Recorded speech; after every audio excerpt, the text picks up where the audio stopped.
ఈరోజు ఈ వీడియోలో 5వ జ్యోతిర్లింగం గురించి తెలుసుకుందాం.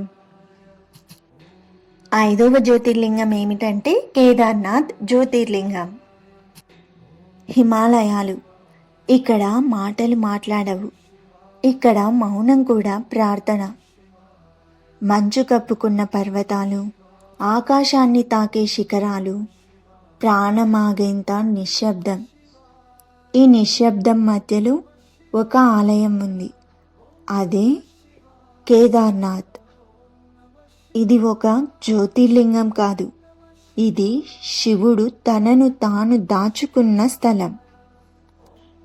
ఇప్పుడు పురాణ కథల గురించి తెలుసుకుందాం. మొదటి కథ ఏమిటంటే పాండవులు పాపభారం నుంచి ముక్తి. మహాభారత యుద్ధం ముగిసింది. కౌరవులు నశించారు, పాండవులు గెలిచారు. కానీ వారి మనస్సులో శాంతి లేదు. మన చేతుల్లో ఎందరో మరణించారు, ఈ పాపం నుంచి మాకు విముక్తి ఉందా అని శ్రీకృష్ణుణ్ణి అడిగారు పాండవులు. కృష్ణుడు చెప్పారు, మీ పాప విమోచన శివుడే అని చెప్పారు. పాండవులు శివుణ్ణి వెతుకుతూ కాశీకి వెళ్ళారు. శివుడు అక్కడ లేరు. శివుడు వారి చూపులకు దూరంగా హిమాలయాలకు వెళ్ళిపోయారు. ఎందుకంటే శివుడు సులభంగా దొరికే దేవుడు కాదు. పశ్చాత్తాపం నిజమైనప్పుడు మాత్రమే దర్శనమిస్తారు. రెండవ కథ ఏమిటంటే నంది కాదు, ఎద్దు రూపంలో శివుడు. హిమాలయాల్లో పాండవులు శివుణ్ణి వెతుకుతూనే ఉన్నారు. అక్కడ ఒక ఎద్దు కనిపించింది. వింతగా ఉంది. అది సాధారణ ఎద్దు కాదు. భీముడికి అనుమానం వచ్చింది. భీముడు ఎద్దును పట్టుకునే ప్రయత్నం చేశారు. అప్పుడే ఆ ఎద్దు భూమిలో కలిసిపోవడం మొదలుపెట్టింది. అదే శివుడు. భీముడు శివుని వెనక భాగాన్ని పట్టుకున్నారు. అది భూమిలో స్థిరమైంది. అదే కేదార్నాథ్ జ్యోతిర్లింగం. శివుని శరీర భాగాలు పడిన స్థలాలే పంచకేదారాలు అయ్యాయి. మూడవ కథ ఏమిటంటే పంచకేదారాల రహస్యం. శివుడు ఎందుకు 5 చోట్ల ఉన్నారు? పాండవులు శివుణ్ణి గుర్తించిన క్షణం శివుడు ఎద్దు రూపంలో భూమిలో కలిసిపోయారు. అది శివుడు తప్పించుకోవడం కాదు, అది శివుని పరీక్ష. శివుడు ఒక్క స్థలంలో నిలబడితే భక్తుడు అక్కడికే పరిమితమవుతారు.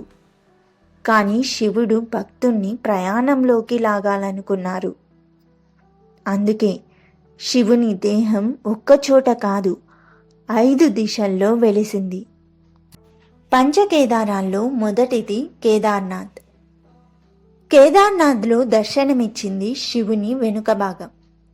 వెనుక భాగం అంటే వెన్నెముక. వెన్నెముక అంటే స్థైర్యం, నిలకడ, ధర్మం. పాండవులు యుద్ధంలో గెలిచారు, కానీ ధర్మభారం మోస్తున్నారు. శివుడు ఇక్కడ ఇలా అన్నారు, నీ జీవితం నిలబడాలంటే నీ ధర్మం వెన్నెముకలా బలంగా ఉండాలి. చారిత్రకంగా కేదార్నాథ్ ఆలయం గుప్తుల కాలం అంటే 4 నుంచి 5వ శతాబ్దంలో పురాతన శైవ కేంద్రంగా ఉంది. ఆ తర్వాత ఆదిశంకరాచార్యుల వారు దీనిని పునరుద్ధరించారు. పంచకేదారాల్లో రెండవది తుంగనాథ్. తుంగనాథ్ ప్రపంచంలోనే అత్యంత ఎత్తైన శివాలయం. ఇక్కడ దర్శనమిచ్చింది శివుని భుజాలు. భుజాలు అంటే శక్తి మరియు బాధ్యత. పాండవులకు శివుడు చెప్పిన సందేశం ఏమిటంటే శక్తి ఉంటే సరిపోదు, ఆ శక్తి మీద బాధ్యత ఉండాలి. చరిత్ర ప్రకారం తుంగనాథ్ ప్రాంతం వేదకాలం నుంచే తపస్సు కేంద్రంగా ఉంది. పంచకేదారాల్లో మూడవది రుద్రనాథ్. రుద్రనాథ్లో శివుని ముఖ దర్శనం. ముఖం అంటే సత్యం. ఇక్కడికి చేరుకోవడం కష్టం, దారి లేదు, సౌకర్యం లేదు. శివుడు ఇలా చెబుతున్నారు, సత్యం అందరికీ చూపించబడదు, వెతికేవాడికే కనిపిస్తుంది. ఇది పురాణ కథ మాత్రమే కాదు, ఈ ప్రాంతంలో లభించిన పురాతన శైవ శిల్పాలు ఇది తపస్సు స్థలమని నిరూపిస్తాయి. పంచకేదారాల్లో 4వది మద్ మహేశ్వర్. నాభి నుంచి జీవం వస్తుంది, అదే మద్ మహేశ్వర్. శివుడు ఇక్కడ జీవశక్తిగా దర్శనమిచ్చారు. పాండవులకు ఇచ్చిన బోధ ఏమిటంటే, వినాశం చేసిన చేతులకే సృష్టి బాధ్యత కూడా ఉంటుంది. చరిత్రలో ఇది శక్తి శైవ సాంప్రదాయాల మేళావింపుగా గుర్తించబడింది. పంచకేదారాల్లో చివరిది 5వది కల్పేశ్వర్. ఇక్కడ శివుని జటాలు. జటాలు అంటే కాలం, తపస్సు, నిరంతరత్వం. ఇది సంవత్సరం పొడవునా తెరిచి ఉండే ఒకే ఒక్క పంచకేదార ఆలయం. అర్థం ఏమిటంటే, శివుడు కాలానికి అతీతుడు, కానీ భక్తుడి కాలంలోనే ఉంటారు. ఈ కథలో ఏం తెలుసుకోవాలంటే, పంచకేదారాల అసలు రహస్యం. శివుడు ఎందుకు 5 చోట్ల ఉన్నారు? భక్తుడు ఒక్క ఆలయానికి పరిమితం కాకూడదు. భక్తి ప్రయాణం కావాలి. శ్రమ లేకుండా మోక్షం లేదు. పంచకేదారాలు ఒక పటమైతే భక్తుడి జీవితమే ఆ ప్రయాణం. ఈ కథలో శివుడు దాగలేదు, నిన్ను పరీక్షించడానికి విస్తరించారు. నువ్వు వెతికితే శివుడు ప్రతి చోట ఉన్నారు. 4వ కథ ఏమిటంటే, హిమాలయాల్లో శివుడు ఎందుకు ఉన్నారు? హిమాలయాలు అంటే ఏమిటి? గర్వం లేని ప్రకృతి, మాట లేని మౌనం, కథలని ధ్యానం. ఇక్కడ నగరాల శబ్దం లేదు, ఇక్కడ రాజ్యాల అహంకారం లేదు. ఇక్కడ మనిషి చిన్నవాడు, అందుకే శివుడు ఇక్కడ ఉన్నారు. శివుడు నాగరికతకు దేవుడు కాదు. నాగరికత అంటే నియమాలు, గోడలు, పేర్లు, హోదాలు. శివుడు వాటికి అతీతుడు. అందుకే ఆయన అరణ్యంలో ఉంటారు, పర్వతాల్లో తిరుగుతారు, శ్మశానంలో ధ్యానం చేస్తారు. శివుడు సౌకర్యానికి కాదు, శివుడు సత్యానికి. హిమాలయాలు శివుని స్వభావం. చరిత్ర చెబుతుంది, హిమాలయ ప్రాంతాలు క్రీస్తు పూర్వం కాలం నుంచే తపస్సు కేంద్రాలు. ఇక్కడ ఋషులు నివసించారు, వేదాలు ఉద్భవించాయి, శైవ తపస్సు వికాసించింది. పురాణం చెబుతుంది, శివుడు కైలాసంలో ఉంటారు. చరిత్ర చెబుతుంది, హిమాలయాలు అంటే మానవ అహంకారం కరిగిపోయే భూమి అని. ఇవి 2 విరుద్ధాలు కాదు, ఇవి ఒకే సత్యానికి 2 రూపాలు. కేదార్నాథ్ ఎందుకు ఇక్కడే? కేదార్నాథ్ సముద్ర మట్టానికి 11,755 అడుగుల ఎత్తులో ఉంది. అక్కడికి చేరాలంటే శరీరం అలసిపోవాలి, శ్వాస కష్టపడాలి, మనస్సు ఖాళీ కావాలి. ఇది ప్రమాదం కాదు, ఇది శివుని వడపోత. శివుడు ఇలా చెబుతున్నారు, నీ అహంకారం ఇంకా బతికితే నన్ను చూడలేవు. చరిత్ర ఏమంటుంది?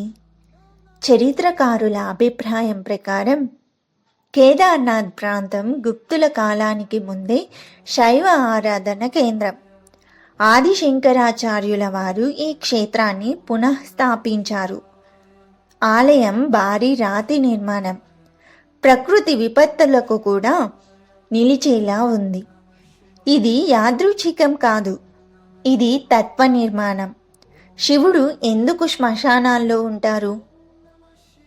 శ్మశానంలో అందరూ సమానమే, రాజు బిచ్చగాడు అనే తేడా లేదు. శివుడు అక్కడ ఉంటారు ఎందుకంటే మరణం ముందు అహంకారం చచ్చిపోతుంది. హిమాలయాల్లో కూడా అంతే.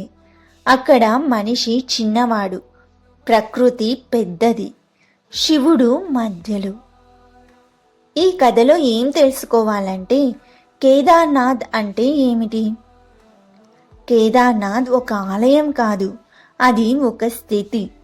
మనస్సు ఖాళీ అయినప్పుడు, ఆలోచనలు మౌనమైనప్పుడు, అహంకారం కరిగిపోయినప్పుడు అప్పుడు శివుడు కనిపిస్తారు. అసలు శివుడు హిమాలయాల్లో ఎందుకు ఉన్నారంటే, అక్కడ మాటలు లేవు, నటన లేదు, అహంకారం నిలబడదు. శివుడు అక్కడే ఉంటారు. ఎందుకంటే సత్యం అక్కడే నిలుస్తుంది. 5వ కథ ఏమిటంటే, ఆదిశంకరాచార్యులు శివుని పిలుపు. కాలం మారింది. కేదార్నాథ్ ఆలయం శిథిలమవుతుంది. అప్పుడే వచ్చారు ఆదిశంకరాచార్యుల వారు. అతడు హిమాలయాలకు వచ్చారు. ఆలయాన్ని పునర్నిర్మించారు. శైవతత్వాన్ని మళ్ళీ ప్రాణం పోశారు. అతడు చివరికి కేదార్నాథ్ దగ్గరే సమాధి చెందారు. శివుడు తన భక్తులను తన దగ్గరే ఉంచుకుంటారు. 6వ కథ ఏమిటంటే, కేదార్నాథ్ వినాశనంలో నిలిచిన శివుడు. 2013లో వరదలు, ప్రళయం.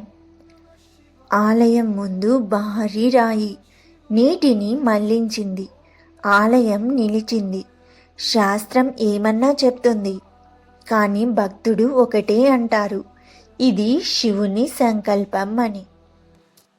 ఈ కథలో ఏం తెలుసుకోవాలంటే, కేదార్నాథ్ అంటే ఏమిటి? కేదార్నాథ్ అంటే శబ్దం కాదు, మౌనం. కేదార్నాథ్ అంటే కోరిక కాదు, త్యాగం. కేదార్నాథ్ అంటే దర్శనం కాదు, అనుభవం.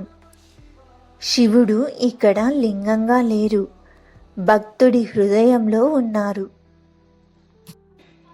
హిమాలయాలు పిలుస్తున్నాయి, కేదార్నాథ్ ఎదురు చూస్తుంది. నువ్వు ఆలయానికి వెళ్ళినా వెళ్ళలేకపోయినా నిజమైన ధ్యానంలో శివుడు నిన్ను చేరుకుంటారు. ఓం నమః శివాయ. Thank you for watching this video. Bye bye.